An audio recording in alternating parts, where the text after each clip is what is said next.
I've been coming to Accurate Automotive before it was Accurate Automotive. I remember going to Lee and Kelly back when they were down on Main Street somewhere, and I don't know how many years ago that was, but it's a lot of years ago. And back then I worked for a company called Q-Lube, and not only would I take my personal vehicles to Lee and Kelly, but I would also bring the Q-Lube vehicles when there was a mistake made, and I knew that I had to get treated honestly and fairly. And then, of course, Q-Lube became Jiffy Lube, and now there's over 60 Jiffy Lubes, and I know they still bring their vehicles here, even though I no longer work there. But I know that the vehicles still come here for repairs, and I know that they do that because they know they're getting treated fairly as well.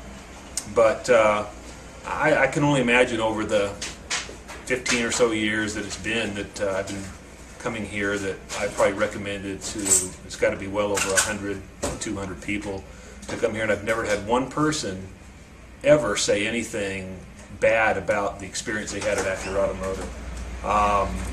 And of course, when that is the case, then I'm obviously a lot more likely to continue to do that.